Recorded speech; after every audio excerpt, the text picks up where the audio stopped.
All right, guys. Appreciate you joining us. Sorry to interrupt lunch there, but you know, good day for us. Obviously, coming off a big win, that was exciting for our team, our program. There's been just a bunch of great comments and excitement about it. It was good to see our fans. We had great fan support down there. A lot of people made the trip, and so just really proud of our guys. Excited for our guys. That was really good for us to go on the road and begin the season that way and get a win and start out 1-0 was big for us, and really just to go through the adversity we went through in the game. You never wanted that way or designed it that way, but sometimes when you do go through that, I think you get a little stronger because of it. Started off the game and in our season really with a pick six going the other way, and it was just great to see our guys. No one flinched, no one really had any response other than let's go back out there and keep playing, and that's what they did. And there's plenty of moments within that game where it could have succumbed to the crowd noise and whatever else and given up the lead when it was cut to 3 a couple times and never did that. So that was big. We'll build on that, but that is what it is behind us. We're 1-0, which is where we wanted to be, and now it's the whole goal of trying to get to 2-0 this week. And we know we have a very talented opponent ahead of us. They pitched a shutout last week. Towson's defense runs around, plays really hard. They're impressive to watch on tape. They're fundamentally sound, assignment sound, and so we know we have a challenge ahead of us. Terp Talk is brought to you by Viner Consulting. Help desk support for your computers and networks. Managed services and 24-hour-a-day help desk are just a few of the affordable benefits. Get help when you need it by Terps that you know. Call us at 301-251-2900 or visit oneviner.com. Their returner, was also their tailback, was an All-American last year, really good player, talented with the ball in his hands, and so we had to do a great job in our coverage units as well as defensively to shut him down. And then they use a whole slew of different personnel groups and receivers and everything else offensively. So it's a lot to prepare for, and it's a good week of preparation for our guys, our coaching staff, and our players alike. In particular, I know there'll be questions just to address our roster and injury updates. Most importantly, Antoine Richardson, who was the scariest injury, obviously taken out on the ambulance and all that. He is doing fine. He's doing great. As a matter of fact, and so we're day to day. He's going through the concussion protocol right now, and we anticipate to have him back here very soon. Everything checked out in terms of his neck and all that, so no issues there. So that was a huge relief for us. We were able to have Weezy back with us on the trip home. So he was with us and went to the hospital.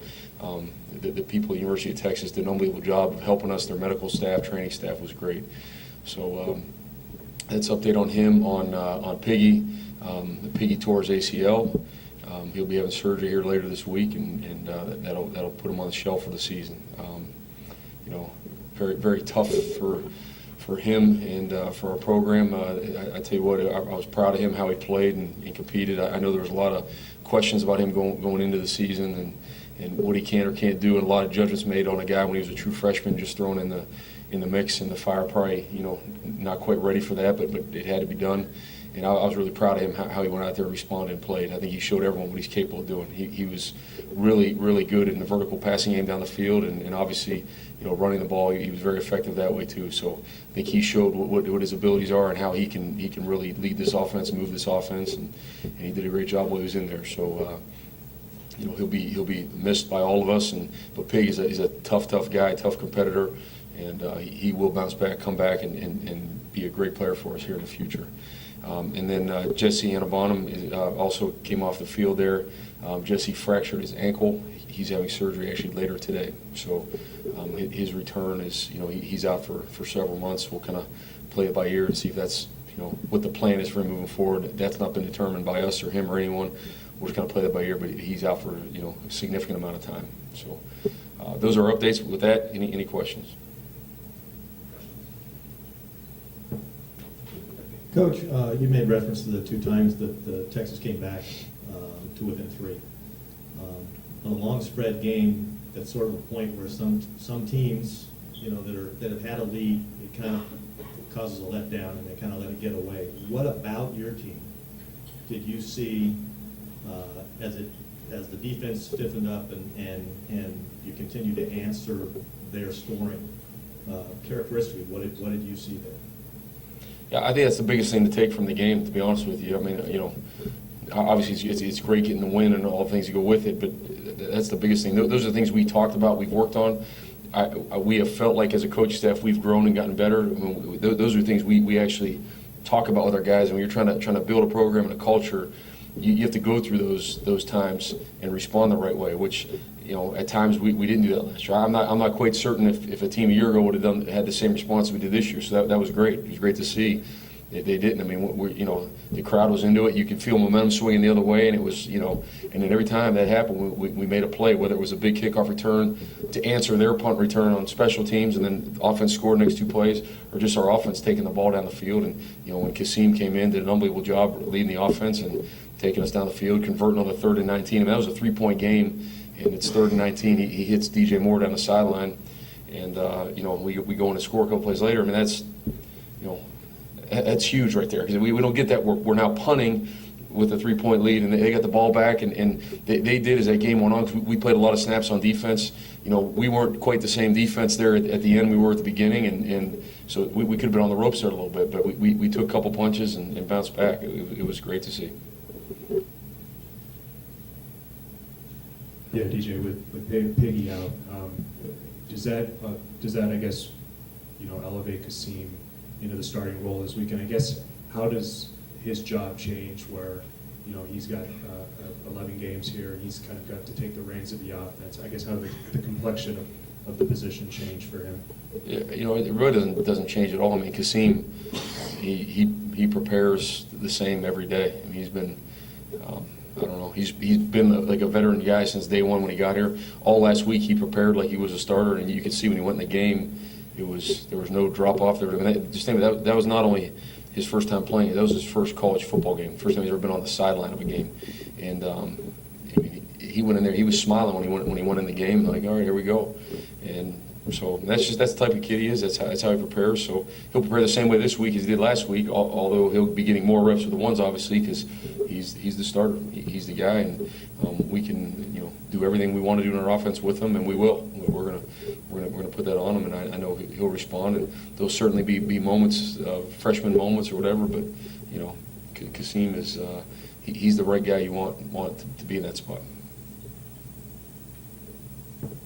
DJ, just along those lines, what have you learned about Kasim since he's been on campus that you didn't know about him during the recruiting process, and what did you learn about him on Saturday that you didn't know in practice that you saw in the game? It's a lot like even with your team, you think and you have some educated opinions on things, but you never really know until you get to that moment. Now, I thought our team would play well and respond well and do all those things. That was, the plan all along. We did what we expected we were going to do. But, to confirm that when it's actually in the fire and those things happen is a great feeling to say, okay, we were right about this.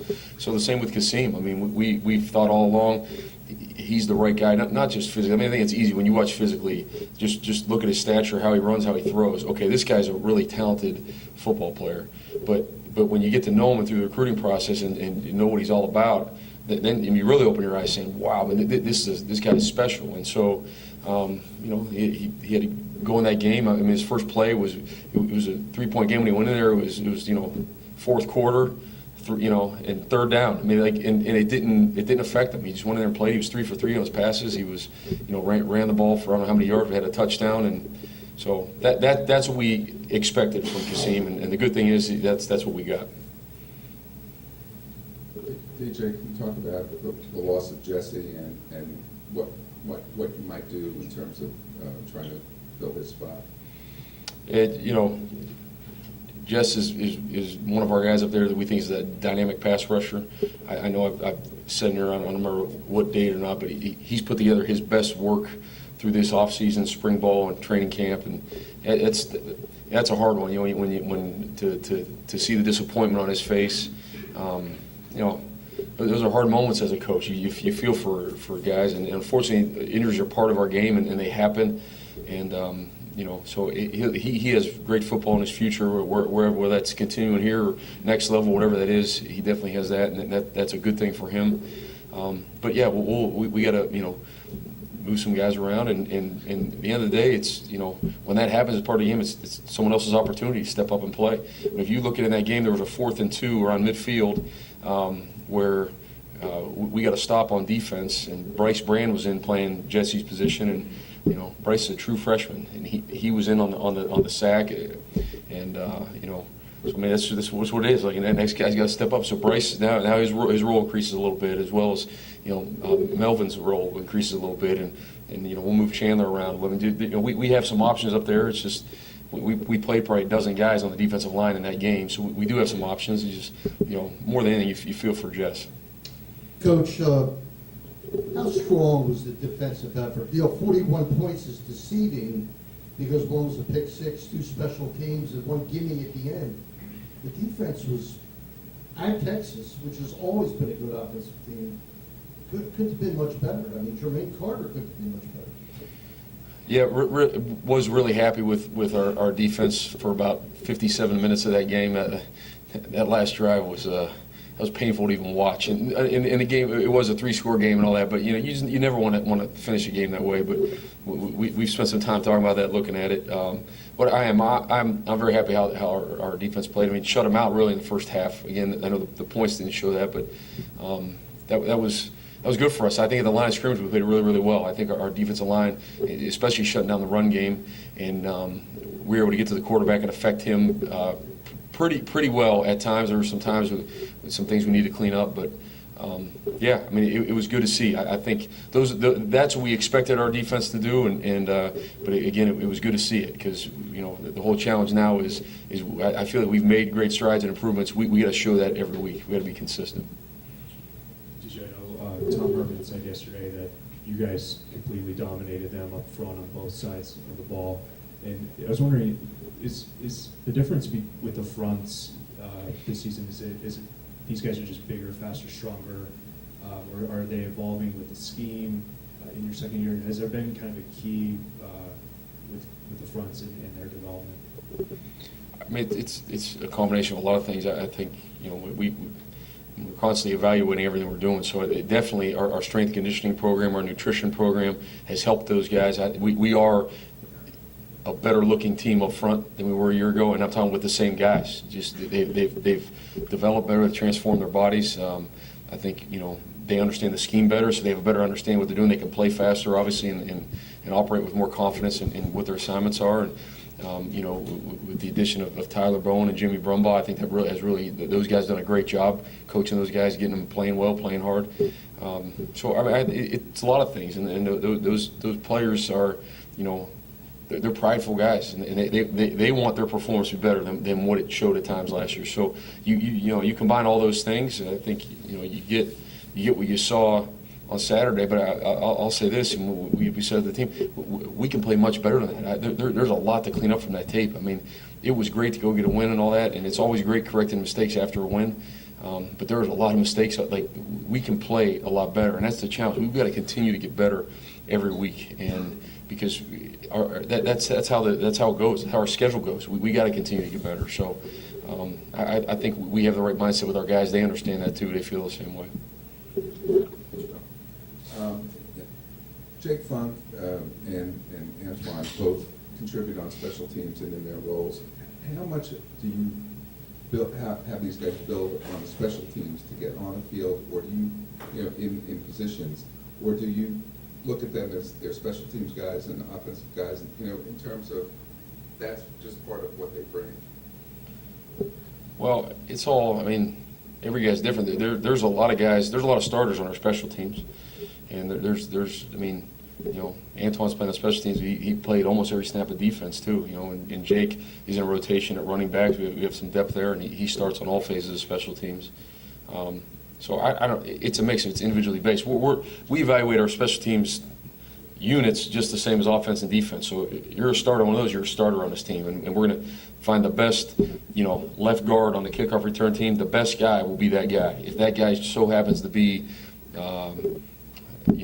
DJ Turner, who's rotating at receiver, but maybe not a starter, great. But it also, if it happens to be Derek Hayward, who's our starting tight end, then it's going to be him, and so on and so forth. We evaluate all those the same, and certainly have an idea in our mind. We don't want to overuse guys and give them too many reps in a game, so we got to keep some of that in mind. But we're just looking for the best guys to get out there. And just to follow up on Derwin's block, is that, I mean, do you see potential for that, given his size, as someone who can get in there? Yeah, we started working Derwin a field block back in training camp, and just, it was just one of those things where, like, this is a big guy, be hard to stop, and he can get some movement and also get his hands up, and he's got good length to him. And the great part about Derwin is you talk about, doing your job. I mean, from day one when we worked him there at training camp, it was really important to him. And how he prepared, how he practiced, watched film, it was really, really important to him. And you see it carry over. It was great to see. It was a huge play in the game, obviously. And Derwin played great at offensive tackle as well. He's determined right now. Do you recall ever being in a game where you've given up a block, field goal for touchdown, a punt return, a pick six at all, and let alone win that game? No, I don't. It was a wild game. There was a lot of back and forth. There was big plays both ways. No, and those are things we need to clean up. We went through a whole season here last year. Not one kick was blocked. Not one return really of any significance. There was I think 1 or 2 kickoffs total last year that went past the 30, and so no, and that's we can't make a habit of that. And that was made very clear to our guys yesterday. That's not we cannot do that. Special teams are a strength of ours, and they have to continue to be. So it worked out. There was, like I said, big plays both ways, and we had a few more, but we certainly can't continue to play sloppy like that. Back to Kasim, what is it about him that, as a freshman, you think this moment, this role now, is not too big for him? And when you see the guys kind of secondarily on the sideline, upperclassmen, this is a freshman now leading them, how did you see them respond to him, knowing the confidence that he came into that game with? I think the answer to both questions is very similar, and that's his teammates. He can come in and handle this moment, do all that because he's got great teammates around him.